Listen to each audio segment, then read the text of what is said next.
Welcome to Bible Believers Fellowship and part 2 of our message titled, The Great Tribulation Alien Invasion. We will simply pick up where we left off in part 1, looking at the implications of Jesus' prediction that just before the time of his return, it would be just as it was in the days of Noah. Few people seem to realize that this points to the return of the sons of God on earth to wreak havoc, just as they did before God destroyed them all in the flood. That is where we jump in for part 2 of the Great Tribulation Alien Invasion.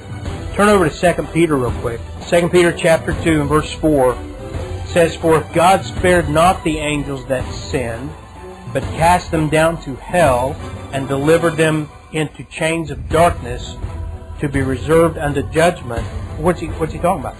In context, he's talking about in verse 5. And spared not the old world, but saved Noah, the eighth person, a preacher of righteousness, bringing in the flood upon the world of the ungodly. And then he goes on to also talk about Sodom and Gomorrah and the rest.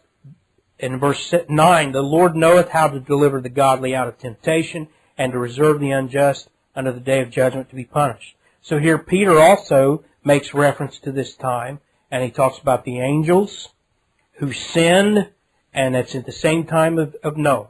So it's clear that this event took place, and that they went after strange flesh, and that just means it's a sexual thing for reproduction.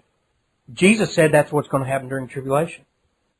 That just as it was in the days of Noah, it's going to be in the tribulation period. I can't believe that God is going to leave Christian women behind, specifically. The men would probably just be killed and get the easy way out. If Christian women are left behind, then they would be the victims of these sons of God.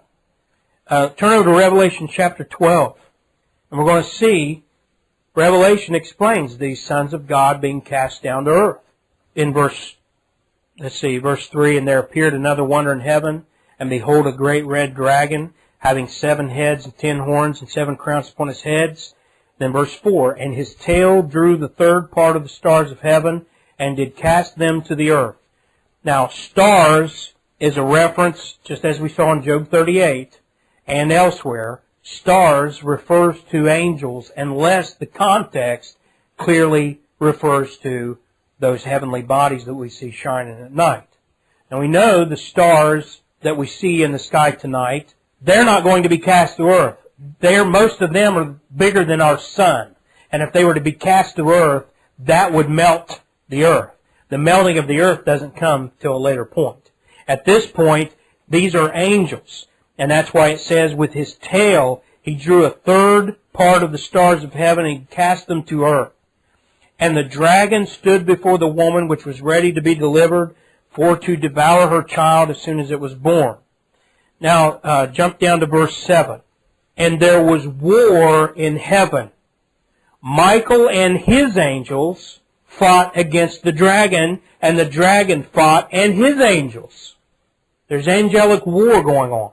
But remember, the satanic angels are cast to the earth. So read in verse 8, And prevailed not, neither was their place found any more in heaven, and the great dragon was cast out, that old serpent called the devil and Satan, which deceiveth the whole world. He was cast out into the earth, and his angels were cast out with him. So here, just like Genesis 6, is a mass fall of angels coming to the earth. Now jump ahead to verse 12. Therefore rejoice, ye heavens, and ye that dwell in them. Woe to the inhabitants of the earth.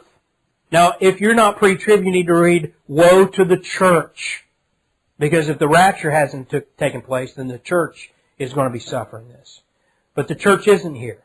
And you can look from Revelation 4 to the end of Revelation, you won't find the church in the tribulation anywhere. So it's not to the church. Woe to the inhabitants of the earth and of the sea, for the devil is come down unto you, having great wrath, because he knoweth that he hath but a short time. And when the dragon saw that he was cast into the earth, he persecuted the woman, that's Israel, which brought forth the man-child.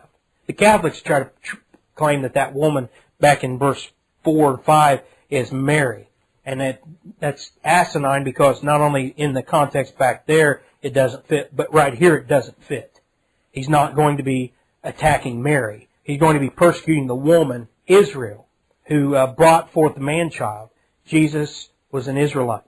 Verse 14, and to the woman were given 2 wings of a great eagle, that she might fly into the wilderness, into her place, where she is nourished for a time and times and half a time from the face of the serpent. And that's 3.5 years. This is going to happen at the middle of the tribulation period when the Antichrist comes after the children of Israel, but he will be empowered by Satan. The reference there to Israel flying, it doesn't say airplanes. And we're talking about a couple of million Jews. They're not going to be picked up by the Israeli Air Force. They're going to be given a supernatural means of flying. Now, this doesn't sound like our world that we live in, but you need to understand it's not. And Jesus gave us the reference point. What is this going to be like? Now, if you listen close to what I said, I never said that the Great Tribulation is like something that's never happened before, ever. It's never happened in human history. But Jesus gives a reference point when he says, back in Matthew 24, you don't have to turn there, but such as what was not since the beginning of the world to this time. And in just a minute we're going to see that Daniel says something very similar to give us a point of reference. But think about how the world has been conditioned for this alien invasion that's going to take place during the tribulation period. You have in Hollywood, War of the Worlds, Star Trek. When I was a kid, 2010, A Space Odyssey. Means in 2 years we're supposed to be going from planet to planet. I don't think we're going to get there. But that was what they taught, 2010, Space Odyssey. Battleship Galactica, that's another one of my generation they redid. Close Encounters of the Third Kind, Star Wars, Invasion of the Body Snatchers, E.T., X-Files, Men in Black, Signs, Independence Day, and I could go on and on and on. Hours and hours and hours. Especially if you add up the X-Files and these TV shows, Star Trek, the TV show. Hundreds of hours conditioning people's minds on this issue of aliens and alien contact. That's the alien thing. Then you got the occult thing, where they're twisting people's minds so they won't understand the real thing. I mean, that's the damage that's done with things like The Exorcist. You remember the Damien movies? I know that I'm not saying you're gone, but you remember that? And what was the one I didn't write down here, but Rosemary's Baby? I mean, that would actually involved real occult ritual and everything.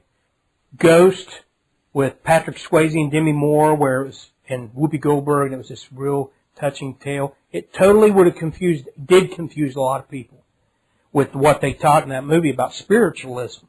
Harry Potter, of course, The Golden Compass now out, which makes the whole thing of demons acceptable, where everybody picks their own demon.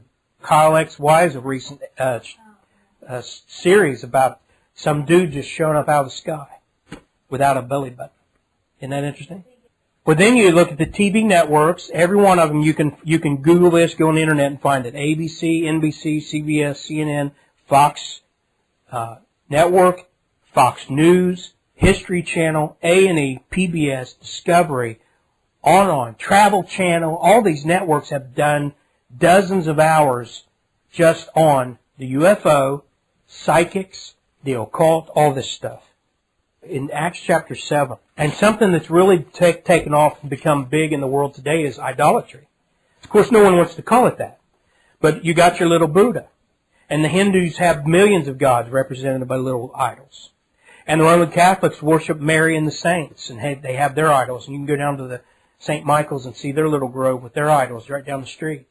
And then you have the Orthodox with all their icons. And when you go to an Orthodox church, you actually cross in front of them, pray in front of them, kiss the icon, burn incense to the icon. All this stuff, it's just idolatry.